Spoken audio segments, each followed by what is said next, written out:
Hello दोस्तों, स्वागत है आपका हमारे चैनल कोड इन इंडिया में। दोस्तों आज की इस वीडियो में हम देखने वाले हैं कि हम जेंगो को माई एसक्यूएल के साथ हम कैसे कनेक्ट करेंगे। तो अब माई एसक्यूएल क्या है? तो माई एसक्यूएल एक डाटाबेस है। तो चलिए हम सर्च कर लेते हैं कि माई एसक्यूएल क्या है। माई सीक्वल, उसको माई सीक्वल भी बोल सकते हैं एंड माई एसक्यूएल भी हम बोलते हैं। तो ये सीक्वल का डेट मीन्स SQL जो हमने कॉलेजेस में पढ़ी हुई है उसका ये एडवांस्ड वर्जन है माई एसक्यूएल, और इसको आप माई सीक्वल भी बोल सकते हो। तो इसका हम इंटीग्रेशन देखेंगे अपने पाइथन के साथ। तो इसका कुछ लुक ऐसे दिखता है। इसमें हम न्यू डाटाबेस बना सकते हैं, ये उसके कुछ स्कीमा हैं एंड ये कुछ उसके basic databases like my SQL है, scheme, performance schema, PHP my admin test. तो अब हम इसको इंस्टॉल कैसे करेंगे वो भी हम देख लेते हैं। तो यहाँ पर हमारे पास होता है XAMPP सर्वर। तो XAMPP सर्वर नाम का हमारे पास एक एप्लीकेशन है जो दिखने में कुछ ऐसा होता है, और इसके बाद हम इसके अंदर माई सीक्वल हम यूज़ कर सकते हैं और PHP भी आप यूज़ कर सकते हो। तो चलिए एक बार हम देख लेते हैं। जब आप इसको इंस्टॉल करोगे, बाय द वे मैं इसका लिंक डिस्क्रिप्शन में दे दूंगा तो आप इसको डाउनलोड कर लेना। जब आप इसको इंस्टॉल करोगे तो आपके सी ड्राइव में, जो आपका सी ड्राइव है उसके अंदर एक फोल्डर बन जाएगा। इसको आप ओपन करना एंड उसके बाद जब आप नीचे स्क्रॉल करोगे तो यहां पर देखोगे माई सीक्वल। इसको आप ओपन करिए, बिन पे जाइए एंड राइट क्लिक करके शिफ्ट राइट, एंड यहां तो आप पावर शेल ओपन कर सकते हो या तो CMD कहीं से भी असेस करके CMD हमने कहीं से भी सर्च करना है। जो इसका हमारे पास लोकेशन है वो कॉपी करना है, अपने सर्वर अपने CMD पे आना है, command prompt and CD and control V। तो ये देखना दोस्तों क्या होगा, ये डायरेक्ट उसके अंदर हमको ले जाएगा।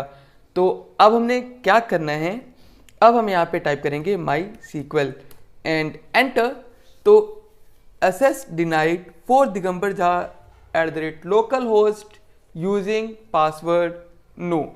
अब ये एरर क्यों आया है ये मैं बताता हूँ। बिकॉज ये एरर इसलिए आया है क्योंकि हमने इसमें कुछ दिया ही नहीं है, ना हमने यूज़र नेम दिया है, लोकल होस्ट दिया है, पासवर्ड भी हमने नहीं दिया है। तो चलिए अब हम इसके अंदर सब कुछ प्रोवाइड कर देते हैं। तो माई सीक्वल, उसके बाद under root user equals to root अगर आपने कुछ नहीं दिया है तो, एंड पासवर्ड ब्लैंक, एंड अगर आपने कुछ पासवर्ड रखा है तो आप वो भी रख सकते हो, and host equals to localhost. हालांकि आपको इक्वल्स टू नहीं डालना है, स्पेस से ही डालना है आपको, एंड एंटर। अब पासवर्ड आपने कुछ नहीं रखना है तो जस्ट एंटर, एंड अब आप आ चुके हो MariaDB that means MySQL में। तो अब हम क्या करेंगे, अब हम यहाँ पे लिखेंगे show data basis and enter.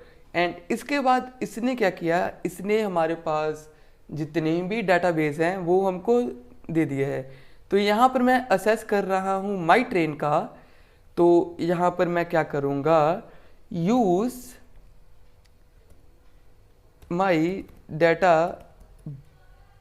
Use my train and enter.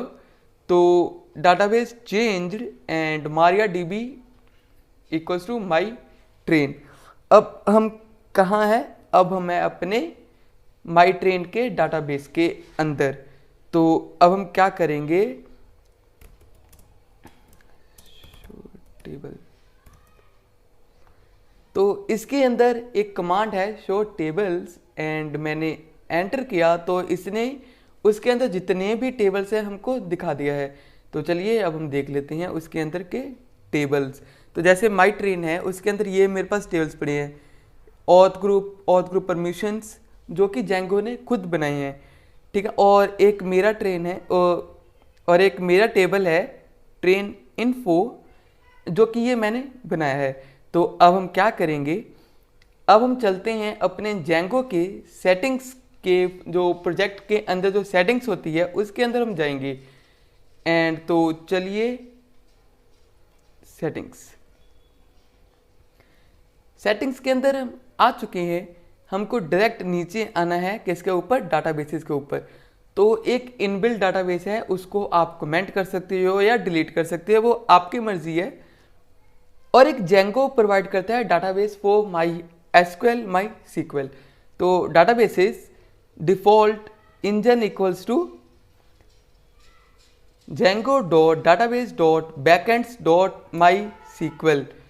तो अब ये देखिए, ये मेरा इंजन है। डैट मीन्स कि मैं कौन सा इंजन प्रोवाइड कर रहा हूँ, कि कौन सा इंजन यूज़ कर रहा हूँ। यूज़ मीन्स पोस्टग्रेस एसक्यूएल है, माई सीक्वल है, एसक्यूएल लाइट है जो बाय डिफ़ॉल्ट जैसे यहाँ पर है एसक्यूएल लाइट, या कोई और है। तो वो आपके चॉइस के ऊपर आप कौन सा यूज़ कर रहे हो।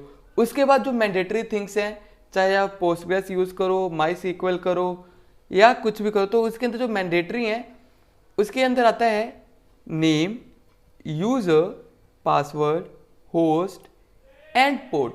जो एसक्यूएल लाइट है वो बाय डिफ़ॉल्ट होता है, तो उसके अंदर आपको कुछ डालने की ज़रूरत नहीं है।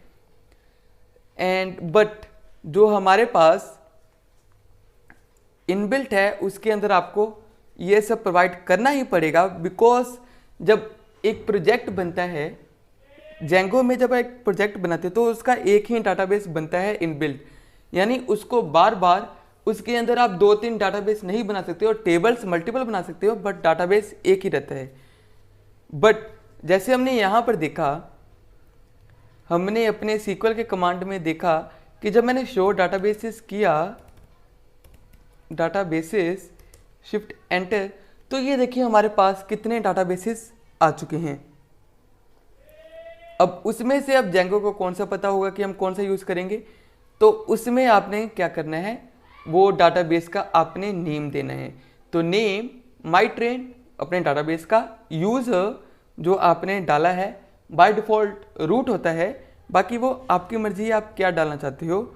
जब हमने इसको क्रिएट किया था ना, जब हमने इसको क्रिएट किया था, दिखाता हूँ आपको, जब हमने डाला था माई सीक्वल हाइफन यूज़र रूट, आप यहाँ पर कुछ भी डाल सकते हो, आप अपना नेम भी ले सकते हो। उसके बाद पासवर्ड एंड उसके बाद होस्ट।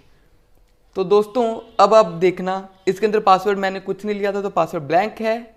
होस्ट 127.0.0.1 एंड पोर्ट 3306, जो कि मेरे जैम्प सर्वर पे पोर्ट पे चल रहा है, ठीक है ना दोस्तों। तो दोस्तों आप इंपोर्ट करना ना भूलें, pip इंस्टॉल माई सीक्वल क्लाइंट। तो माई सीक्वल क्लाइंट आप इंपोर्ट करेंगे तो ही आपका ये रन होगा, अदरवाइज नहीं होगा। ये था हमारा उसको कनेक्ट कैसे करना है। अब हमारा कनेक्ट हो चुका है माई सीक्वल अपने जेंगो के साथ। तो दोस्तों अब हम देख लेते हैं कि मान लो मेरे पास एक एक्सेल की फाइल है, मेरे पास एक एक्सेल की फाइल है जो कि मैंने उठाया है। इसका लिंक अगर आपको चाहिए, ये इंडिया के ऑल जितने भी ट्रेनिंग है उसकी सब इंफॉर्मेशन देता है। इसका अगर आपको लिंक चाहिए तो मैं नीचे डिस्क्रिप्शन में डाल दूंगा, आप वहाँ से आप इसको डाउनलोड कर सकते हो। तो अब हम दोस्तों देखते हैं कि ये जो मेरे पास फाइल है इसको डायरेक्ट मैंने अपने सीक्वल के डाटाबेस में कैसे डालना है, एक्सेल से कन्वर्ट कैसे करना है। तो दोस्तों उसके लिए हमारे पास एक मॉड्यूल आता है, उसका नेम है जेंगो इंपोर्ट एक्सपोर्ट। वो इंपोर्ट भी करता है, एक्सपोर्ट भी करता है। तो चलिए अब हम देखते हैं। सबसे पहले अपने मॉडल्स पे जाते हैं, एंड एक मॉडल बना लेना है। अब मॉडल, जो हमने मॉडल बनाया है ना दोस्तों, ध्यान रखना कि जो ये ट्रेन के जो कॉलम नेम है ना, जितने भी ये ट्रेन के कॉलम नेम हैं, बिल्कुल एज इट इज होना चाहिए। ये जो मॉडल के नेम है उसके एक स्पेस का डिफरेंस भी नहीं होना चाहिए। डेट मीन्स मान लो यहाँ पर ऐसे स्पेस डाल दें तो वो भी नहीं होना चाहिए, बिल्कुल सेम होना चाहिए। एंड उसके बाद हमने डाला, अब उसको डिफाइन कर देना है कि इंटीजर फील्ड है, कैरेक्टर फील्ड है, क्या है ये। अब आपकी मर्जी है, आप कौन सा डाटाबेस उठा रहे हो, कौन सा आप एक्सेल की फाइल उठा रहे हो, वो आपकी मर्जी है। उसके बाद आना है अपने एडमिन पैनल पे। एंड अब दोस्तों यहाँ पर जाके क्या करना है, सबसे पहले आपको इंपोर्ट करना है, import from import export dot admin, import export model admin. तो ये आपको क्या करना है, ये आपको यहाँ पर कॉल करना है। उसके बाद अपने मॉडल में से जो आपका मॉडल का नेम है वो आपने उठाना है। और यहाँ पर मैंने ये डाला है कि जो एडमिन है सिर्फ वही, जब तक वो रजिस्टर हो वही इसको डाटाबेस में क्रिएट कर सकता है, अदरवाइज वो नहीं क्रिएट कर सकता। तो इसलिए मैंने डाला है admin dot register train info. अब उसके बाद मैंने क्लास बनाई है ट्रेन इन्फो रिसोर्सेज, या आपकी मर्जी है आप कुछ भी डाल सकते हो। तो मैंने इन्फो रिसोर्सेज, क्योंकि मैंने इसको यूज़ करना है, इसके जो रिसोर्स है डेट मीन्स इसके कॉलम्स के जो डाटा है वो मेरे को यूज़ करना है। उसका जो आपने इंपोर्ट किया है इंपोर्ट एक्सपोर्ट मॉडल एडमिन, तो वो आपने कॉल करना है। And class meta model equals to train info दे देना है। एंड सबसे खास बात, आपको इंस्टॉल्ड ऐप पे आके आपको इंपोर्ट करवाना पड़ेगा, आपको शो करवाना पड़ेगा इंपोर्ट अंडरस्कोर एक्सपोर्ट। यहाँ पर आप हाइफन नहीं डाल सकते हो। अगर आप हाइफन डालोगे तो आपका एरर आएगा मॉड्यूल नॉट फाउंड, तो इसलिए आपको अंडरस्कोर ही यूज़ करना है। देखिए दोस्तों अभी आ गया था मॉड्यूल नॉट फाउंड, एंड जैसे ही अंडरस्कोर किया तो अब रन करता हूँ तो ये बिल्कुल सही चलेगा। तो दोस्तों आई होप आप ऐसा ही बिल्कुल कोई गड़बड़ नहीं करेंगे। मॉडल में एंड एडमिन पैनल में आपने आके जो चेंजेस किए हैं वो सफिशिएंट हैं। एंड अब हम चलते हैं, हमारा सर्वर रन कर रहा है। तो 127/admin तो रन किया, तो यहाँ पर मेरा ट्रेन इन्फो आ चुका है। दोस्तों अब मैं क्या करूँगा, यहाँ पर आता हूँ, ट्रेन इन्फो को रन करता हूँ। ये देखिए दोस्तों मैंने भी जो ये अभी यूज़ किया है उसी के अकॉर्डिंग किया है। तो अब मैं थोड़ा चलता हूँ बैक, मैं क्या करता हूँ एक इसी को कॉपी कर लेता हूँ ताकि मैं डिलीट करने में मेरे को इजी हो, क्योंकि मैं नहीं चाहूँगा कि मेरे ट्रेन्स में मैं फिर से डालूँ। एंड कुछ ये 22,000 की एंट्रियाँ हैं, एंड ट्रेन इन्फो की जगह हम डाल देंगे train, only train. And admin पे जाके हम यही कॉपी करते हैं। एंड चलिए यहाँ पर आकर हम पेस्ट कर लेते हैं ट्रेन इन्फो की जगह। अब मैं यहाँ पे डालूंगा ट्रेन। तो दोस्तों एक बात का आप ध्यान रखना कि आपने अगर एडमिन डॉट रजिस्टर डाला हुआ है तो आपको admin dot site dot register and फिर आपको ये लिखने की ज़रूरत नहीं पड़ती है, आपका जो डाटाबेस होता है वो लिखने की ज़रूरत नहीं पड़ती है, बिकॉज यही आपको कॉल करता है। तो इसको हम यहाँ से डिलीट करते हैं। एंड ट्रेन रिसोर्सेज का नाम हम डाल के ट्रेन आर री and class meta equals to train, कि ये किस मॉडल को कॉल करेगा, ये ट्रेन को कॉल करेगा। तो दोस्तों आई होप आपको समझ आएगा। कंट्रोल एस से हम रिफ्रेश करेंगे एंड ये जो सर्वर बंद हो चुका है इसको फिर से हम एक बार रीस्टार्ट करते हैं। तो sorry, Python manage.py run server enter. यहाँ पर ये एरर आ रहा है कि ट्रेन इज़ नॉट डिफाइंड। अब ये एरर भी जायज़ है क्योंकि हमने ट्रेन को जो इंपोर्ट किया है उसको हमने रन तो किया नहीं है, यहाँ पर कॉल नहीं किया है ट्रेन। एंड रन सर्वर करने से पहले दोस्तों अब मैं क्या करूँगा, यहाँ पर मैं चलाऊँगा पाइथन मैने.py मेक माइग्रेशंस, क्योंकि हमने डाटाबेस यहाँ पर क्रिएट किया है, एक न्यू डाटाबेस क्रिएट किया है।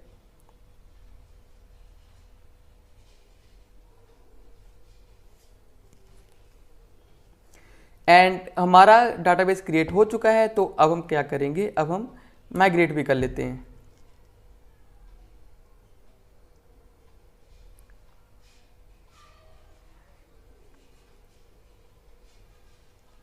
तो माइग्रेट भी हो चुका है, अब हम अपना सर्वर रन कर लेते हैं।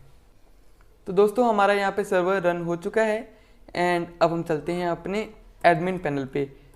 127/admin एंटर एंड हमारा ये एडमिन पैनल ओपन हो चुका है। एंड देखिए दोस्तों ट्रेन्स नाम का आ चुका है एंड इसके अंदर कुछ भी नहीं है।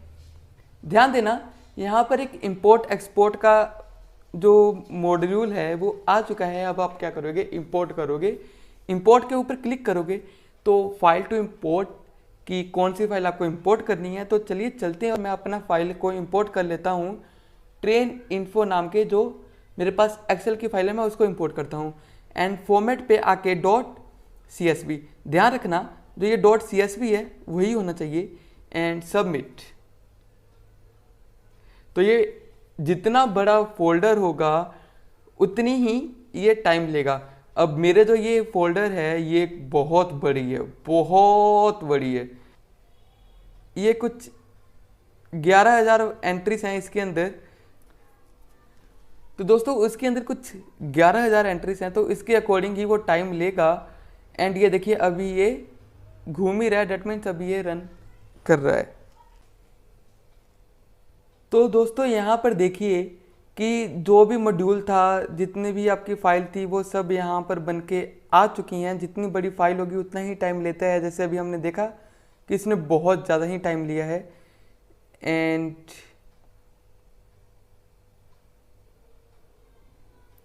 तो चलिए अब यहाँ पर है कंफर्म इंपोर्ट का ऑप्शन।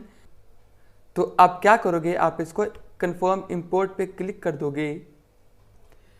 तो चलिए जब तक ये कंफर्म इंपोर्ट हो रहा है हम यहाँ पर जाकर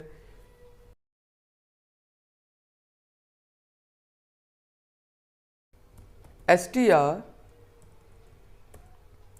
self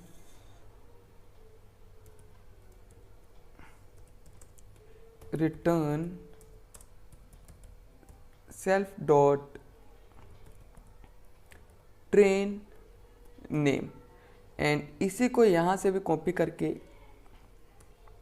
Ctrl+C Ctrl+V,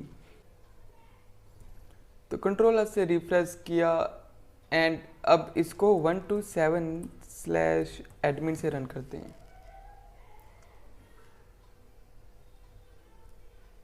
तो देखिए दोस्तों यहाँ पर ये ट्रेन नेम के अकॉर्डिंग यहाँ पर सब डाटा शो होने लगा है। जैसे ही आप नीचे आओगे तो यहाँ पर बन चुके हैं कुछ उसके अकॉर्डिंग 112 रोज। एंड कितनी ट्रेनें हैं, 1 2 3 4 5, दैट मीन्स 11,113 ट्रेन की इंफॉर्मेशन इसके अंदर दे के रखी है इन्होंने। तो दोस्तों आई होप आपको समझ आया होगा कि हम MySQL को कैसे इंपोर्ट करते हैं, अपने जेंगो के साथ इंप्लीमेंट करते हैं एंड एक्सेल की जो फाइलें हैं उसको हम डाटाबेस के अंदर हम कैसे डालते हैं। तो दोस्तों आई होप आपको समझ आया होगा। चलिए एक बार हम चल के यहाँ पर देख लेते हैं। तो जैसे यहाँ पर इसको हम रिफ्रेश करते हैं, यहाँ पर ट्रेन इन्फो का ही सिर्फ आ रहा है ना। अब यहाँ पर ट्रेन नाम का भी वेबसाइट _ट्रेन नाम का भी आना चाहिए। तो माई ट्रेन को जब हम ओपन करते हैं तो अभी ये आएगा। एंड देखिए माई दोस्तों माई वेबसाइट ट्रेन एंड उसके अंदर सारी एंट्रीज आ चुकी हैं। तो दोस्तों आई होप आपको समझ आया होगा। अगर वीडियो अच्छी लगी होगी तो please like share and subscribe करना ना भूलें।